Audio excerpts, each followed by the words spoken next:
Então, a terceira questão é uma questão que vai pedir para você explicar alguns conceitos, né? Que no caso é o conceito sobre a aneuploidia.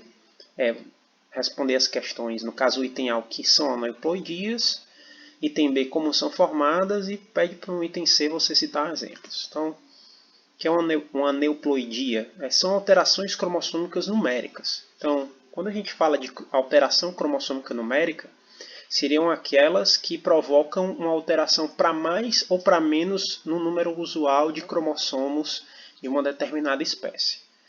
Como eu venho dizendo para vocês, a espécie humana tem 46 cromossomos. Ou seja, uma aneuploidia seria um indivíduo que tenha 45, 44 cromossomos, ou um indivíduo que tenha 47, 48 cromossomos. Normalmente temos 46. Indivíduos com mais ou com menos podem sobreviver. Pode acontecer de um indivíduo que tenha, digamos, a formação de um indivíduo com aneuploidia, de que ele possa ser abortado mesmo antes dele nascer. Uma aneuploidia pode gerar um aborto espontâneo.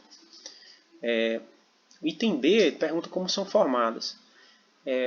Elas são formadas a partir da separação anormal, chamada de não disjunção dos cromossomos durante o processo da meiose, levando ao aumento ou à diminuição do número de cromossomos do gameta formado. Então, pessoal, eu fiz aqui um pequeno esqueminha para mostrar justamente, primeiro, como é que ocorre a disjunção, como é que ocorre a separação normal dos cromossomos durante a meiose. Então, aqui, nesse primeiro aqui, eu teria a célula que vai dar origem ao gameta, e no final aqui eu tenho os 4 gametas formados durante o processo de meiose. Então, na meiose normal, aqui nesse exemplo, eu tenho 2 cromossomos. O que vai acontecer com essa célula? Quando essa célula ela se compromete a formar gametas, a primeira coisa que acontece é uma duplicação desse cromossomo. Então, veja, no início eu tenho 2, a partir daqui eu vou ter 4. Houve a duplicação desses cromossomos. Então, vão haver 2 divisões celulares, onde numa primeira divisão eu vou ter aqui a separação desses cromossomos, chamados de cromossomos homólogos, né? E na segunda divisão celular eu vou ter a separação desses 2 cromossomos aqui, onde um vai para cada um. O que é que a gente pode perceber aqui? Da célula inicial para as células filhas, que são os gametas, independente se é espermatozoide ou óvulo, você tem a metade do inicial. Aqui eu tenho 2, e no final aqui cada um eu tenho 1. Cada gameta eu tenho um cromossomo. Então, se aqui eu tivesse 46, no final aqui eu teria 23. Isso é o que ocorre normalmente durante a meiose. Só que pode ocorrer o que nós chamamos de meiose anômala, ou seja, não vai ocorrer a disjunção direitinho dos cromossomos. Então, 2 possibilidades vão ocorrer. Em relação a esses mesmos 2 cromossomos, vai ocorrer a duplicação, ok. Só que ao invés desses cromossomos homólogos eles se separarem na primeira divisão, não, eles vão juntos para uma célula e a outra célula fica sem cromossomos, né? Como a gente pode observar aqui claramente. E depois os cromossomos homólogos eles vão se separar, eles se separam de uma maneira, digamos assim, tardia.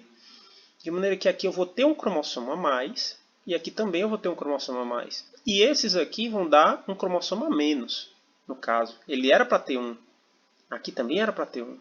Aqui era para ter 1, mas tem 2. Ou seja, qualquer outro gameta, digamos assim, normal, que tenha sofrido a meiose normal, e se encontrar esse gameta aqui, ele vai ter um cromossomo a mais. Já se um gameta normal encontrar esse outro gameta, ele vai ter o quê? Um cromossomo a menos. Da mesma forma, existe uma segunda possibilidade dessa disjunção. Veja só, aqui eu tenho de novo os 2 cromossomos do exemplo, eles são duplicados.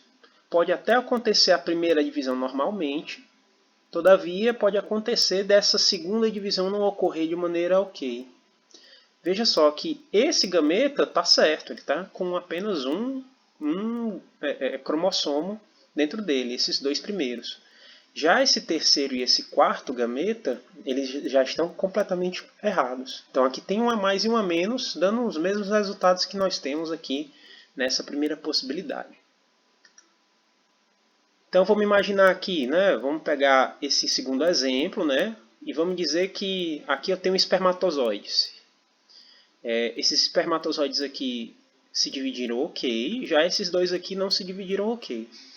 E então, se por acaso encontrarem um óvulo que sofreu a meiose normalmente, ou seja, percebam que eles têm apenas um cromossomo.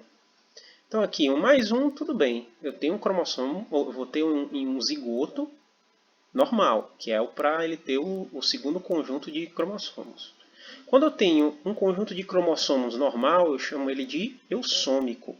Certo? No caso aqui é para ter no início eu tinha 2 e no final, depois da formação do zigoto, eu também vou ter 2. Aqui também nessa situação vai ser igual.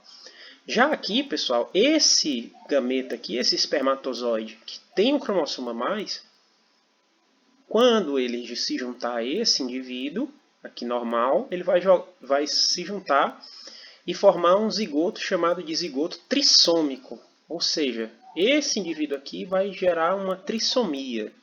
Que, por exemplo, se for a trissomia de um cromossomo sexual, pode dar síndrome de Klinefelter, como você pode verificar lá no livro. Ou se essa trissomia aqui, se esse cromossomo a mais for o cromossomo 21, a gente tem a trissomia do cromossomo 21, chamada também de síndrome de Down.